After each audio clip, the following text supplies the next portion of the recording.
The irony of debugging code for a living is that I missed all the bugs in my own marriage. 8 years with Jessica, and I prided myself on being the kind of husband who remembered anniversaries, planned surprise dates, and still brought home her favorite cold brew every Thursday morning. Pure routine, like the nested functions I wrote day after day. That particular morning, I watched her pack for her Miami trip from the doorway of our bedroom. She was all efficiency and quick movements, the same way she'd been handling everything lately. 4 outfits laid out on our king-sized bed, the one we'd saved up for during our first year of marriage, back when every purchase felt like a milestone. "You sure you don't want me to drive you to the airport?" I asked, leaning against the doorframe. Maria's already arranged the Uber. Jessica barely looked up from her packing. Maria is my wife's best friend and coworker. Jessica's dark hair fell forward, hiding her face as she folded a dress I didn't recognize, something red and shorter than her usual style. "Besides, you have that big deployment today, right?" She remembered. It almost made me forget about the growing distance between us, the way her girls' nights and business trips had doubled in frequency over the past few months. Almost made me forget how she'd changed all her phone passwords 3 weeks ago, claiming a security breach at work. "Yeah, deployment's at 9. I watched her tuck her makeup bag into a corner of the suitcase. "Call me when you land?" "Of course." She finally looked up, flashing that smile that still made my heart skip. "It's just 3 days, Mark. The girls need this reunion trip." I nodded, ignoring the slight tremor in her voice on the word reunion. Ignored the way she'd angled her phone screen away from me all week while texting. Ignored the knot forming in my stomach as she zipped up her suitcase with finality. Sometimes the hardest bugs to find are the ones right in front of your face. 2:14 a.m. glared from my phone screen, pulling me from restless sleep. A text from Maria, strange for this hour, especially since she was supposed to be partying with Jessica at some Miami beach club. My thumb hovered over the notification, fighting the sudden surge of anxiety. "You need to see this. I'm so sorry, Mark." Below it, a video file, 10 seconds that would shatter my world. The bass pulsed through my phone's speakers before the image stabilized. Neon lights sliced through darkness, illuminating the VIP section of what had to be E11, even the club Jessica had mentioned over breakfast. And there she was, my wife of 8 years, pressed against a man who definitely wasn't me. His hands roamed her body as she moved against him, her red dress, the one I didn't recognize, riding up her thighs. Jessica's fingers tangled in his hair as she kissed him with an intensity I hadn't seen from her in years. Even through the grainy footage, I could see her wedding ring catch the light as she gripped his shoulder. The video ended, looped, started again. My phone slipped from numb fingers, bouncing on our bedroom carpet, the same carpet where Jessica's suitcase had sat this morning as she promised to call when she landed. I'd missed that call. Another text from Maria lit up my screen. "There's more. She left with him 20 minutes ago. She's still at his hotel." Then, "This isn't the first time, Mark. I can't keep covering for her anymore." I picked up my phone, hands shaking as I typed, "How long?" The 3 dots of Maria's response seemed to pulse forever. "Months. Different guys. She uses these trips as cover. I thought she'd stop. But after tonight, seeing this again, you deserve to know." Again. The word echoed in my head as I stared at our wedding photo on the nightstand. Jessica beaming in white, looking into my eyes like I was her everything. I thought of her packing that red dress, planning this moment while I worried about my deployment schedule. The video kept playing, muted now. 10 seconds of truth, destroying 8 years of what I thought was love. The sun rose on a different man. I hadn't slept, spending hours retracing digital footprints I'd been too trusting to notice before.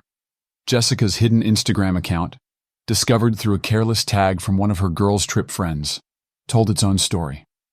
Flirtatious comments from strangers, check-ins at hotels during supposed business conferences, photos where her smile matched the one from the club video. Electric, dangerous, meant for someone else.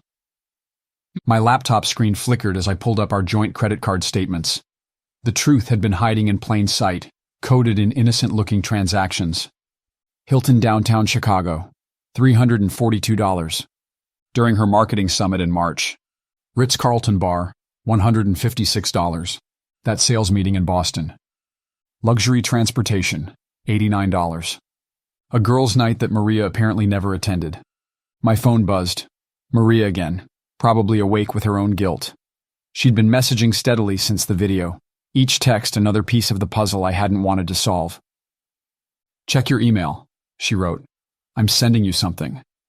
The attachment loaded, a series of photos from different nights. Jessica entering hotel elevators with men in suits, intimate dinners in dark restaurants, all those business trips, all those late meetings, all those networking events. Each one now tainted with the possibility of betrayal. "The Chicago guy is a regular," Maria's note read. "Some hotshot trader she met at a conference. But there are others." Others. The word made my stomach turn. I clicked through our photos from the past few months, seeing what I'd missed. The gradual distance in her eyes. The way she'd stopped sharing details about her work events. The new passwords on her devices after years of casual openness. My fingers found a receipt in her desk drawer, a boutique lingerie store from 3 weeks ago. I'd never seen what she bought. Now I knew why. "I have more," Maria messaged. "We should meet. There are things I can't text." I stared at my reflection in the dark window, morning light creeping over the horizon. The man looking back seemed older, his eyes haunted by screenshots and timestamps, by hotel bills and hidden photos, by all the evidence I should have seen sooner. "Yeah, let me know when is a good time when you're back," I replied to Maria. Jessica's latest Instagram post popped up, a sunrise photo of Miami Beach, tagged with, "Girls just want to have fun." The breadcrumbs were becoming an avalanche. The corner cafe buzzed with morning commuters, none of them knowing their mundane Tuesday was my personal ground zero. Maria sat across from me, her usual polished confidence replaced by dark-circled eyes and nervous fingers, tapping against her coffee cup. "Start from the beginning," I said, my own coffee untouched. "It started with the Chicago conference." Maria's voice was barely above a whisper. "She met him at the hotel bar. James, the traitor. I was there that night. She made me promise not to tell you, said it was just harmless flirting." She pulled out her phone, scrolling through a folder of evidence she'd been collecting. "That was 4 months ago." Photos appeared on the screen. Jessica laughing at some private joke, her hand on a stranger's arm. Another hotel. Another man. Messages Maria had screenshot from their girls' group chat, where Jessica shared coded updates about her conquests. "The Miami guy, that was new," Maria continued. "But after Chicago, there was the sales director from Boston, the startup founder in Seattle. She got reckless. I've been telling her to stop, but she wouldn't listen." My hands clenched around my coffee cup. "Why tell me now?" Maria's eyes welled up. "Because I feel terrible. You were so good to me when my ex put his hand on me. You guys let me stay with you and help me get back on my feet. You're like a brother to me. Last night, before we went to the club, she was talking to James about meeting in Chicago next week. She told him she has big news, and hearing that made me nervous. I don't like the sound of that one bit." She slid an envelope across the table. "Here's everything. Dates, messages, photos. I've been taking screenshots for months, hoping I'd never have to use them."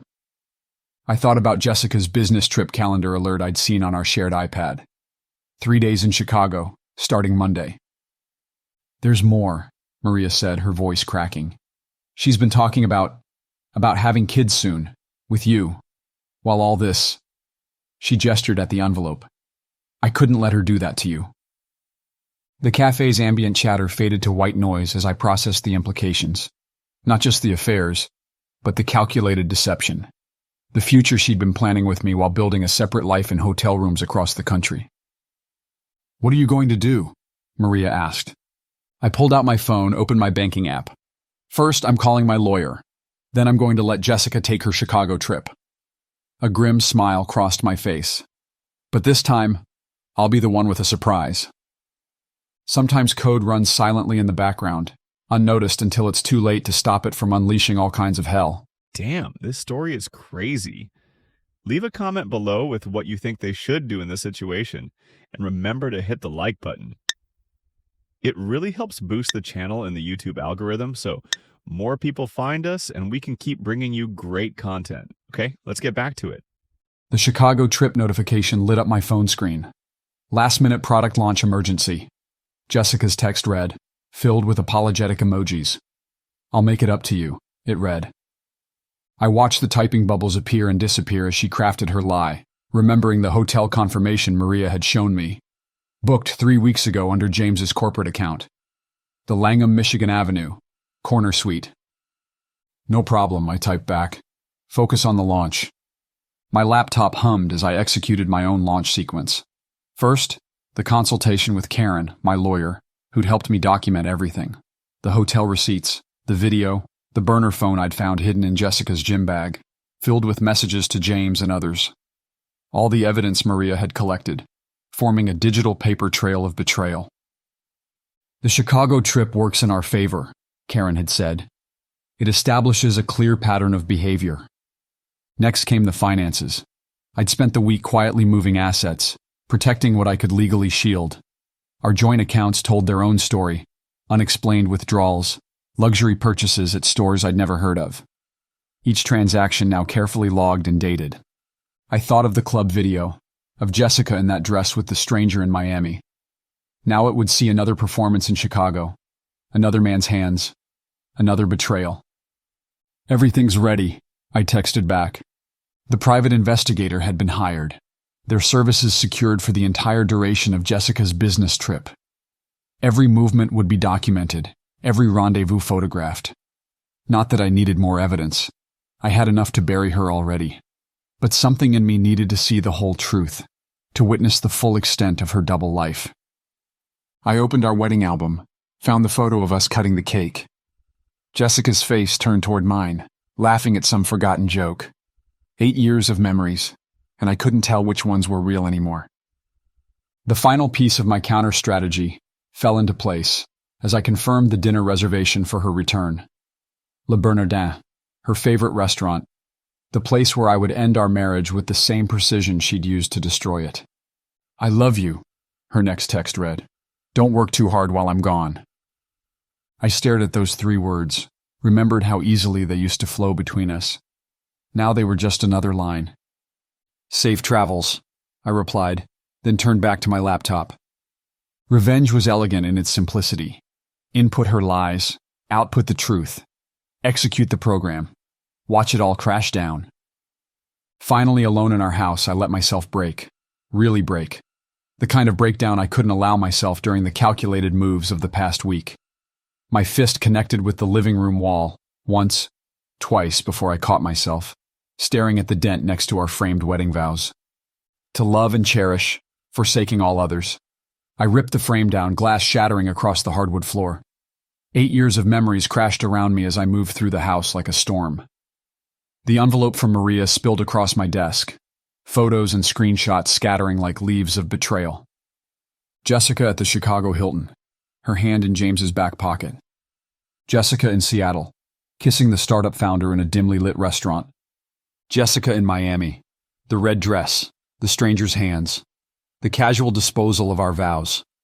My phone buzzed, a check-in text from her at O'Hare Airport. "About to board. Miss you already," she wrote. The sound that escaped me wasn't quite human. Somewhere between a laugh and a sob, it echoed through our empty home. The home we'd picked together, decorated together, planned our future children's rooms together.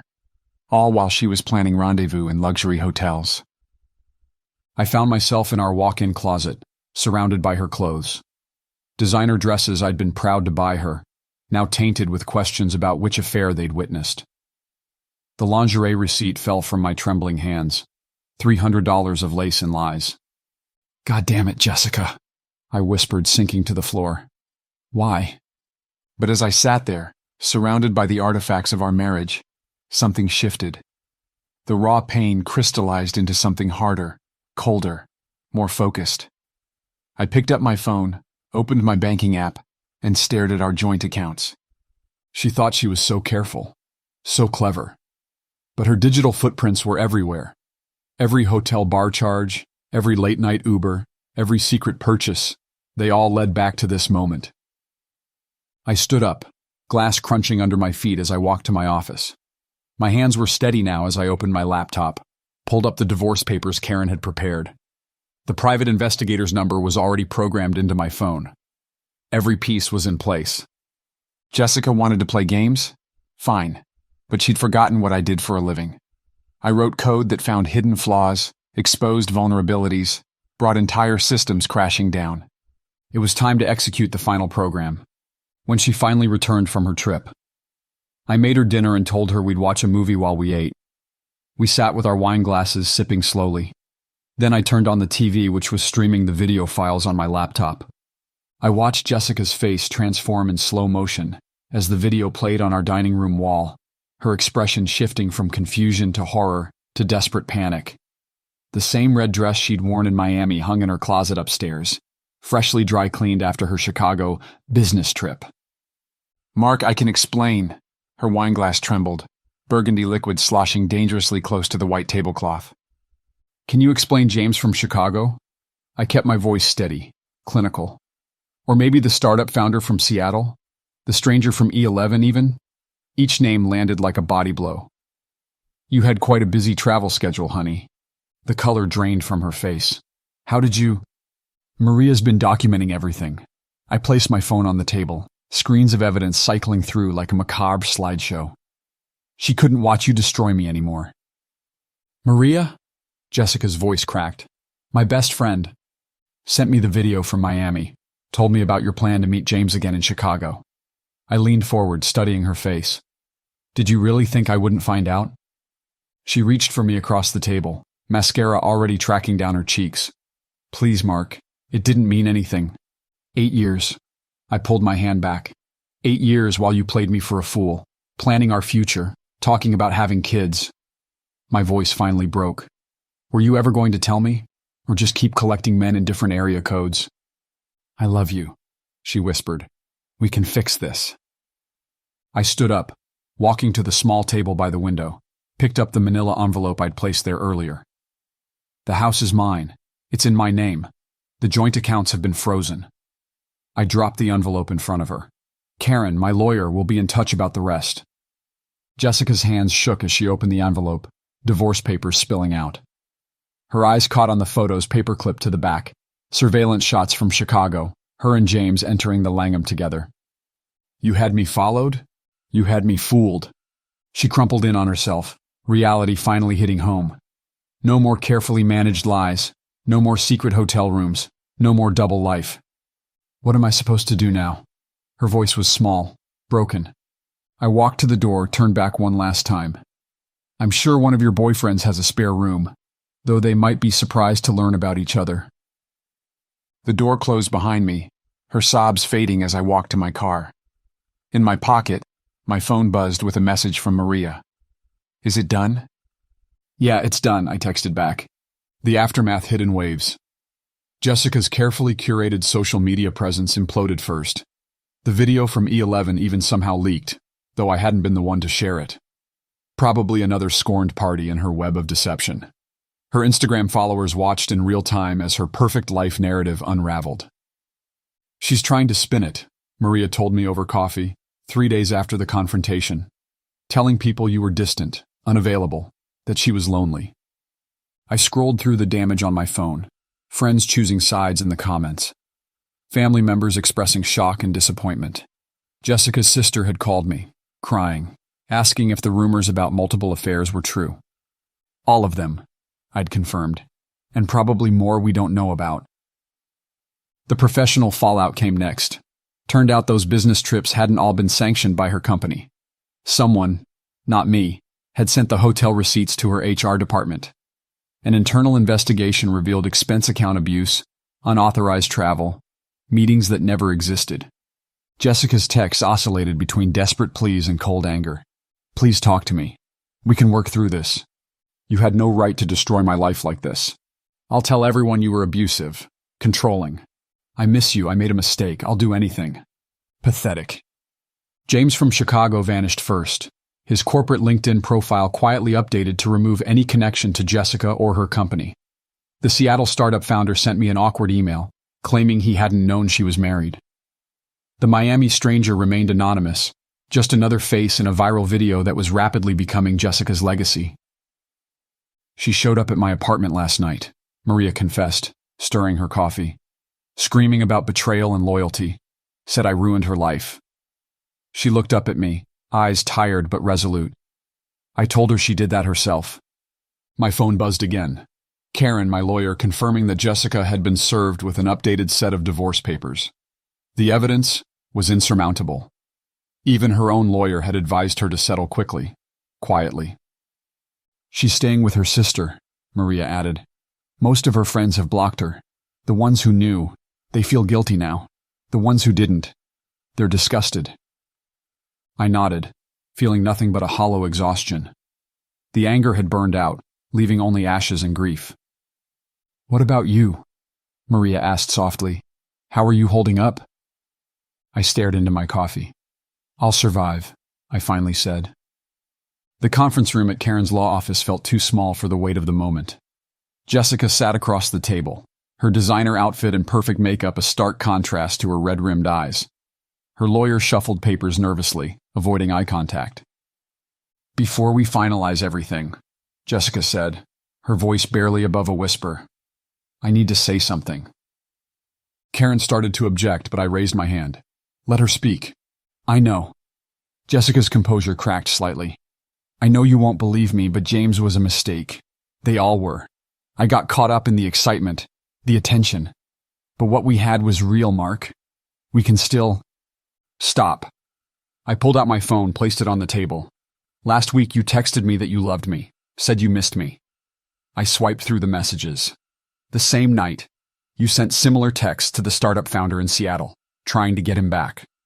Her face crumpled. How did you... You can't hide the truth from me anymore.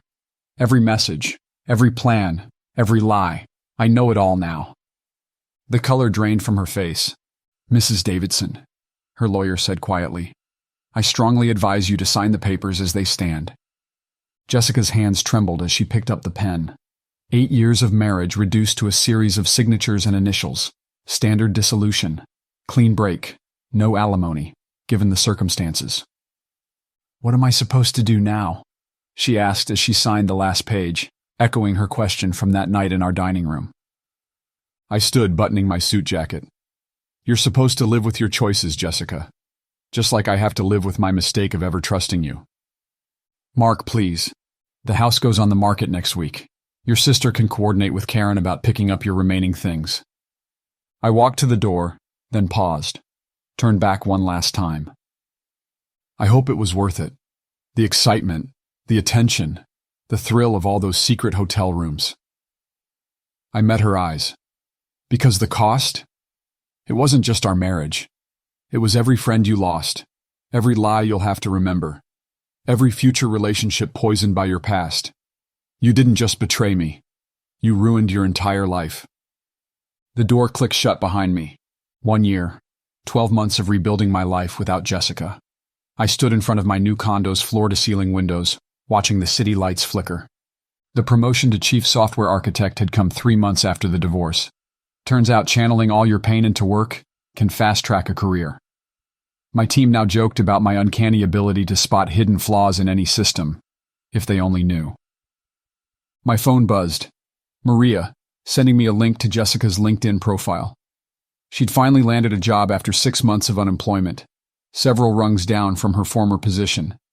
A small marketing firm in Cincinnati, far from the luxury hotels and corporate expense accounts she'd abused. You should see her Instagram, Maria texted. Only 200 followers now. All posts about personal growth and learning from mistakes. I didn't need to look. I'd moved on from tracking Jessica's digital footprint, letting her fade into the background noise of my past.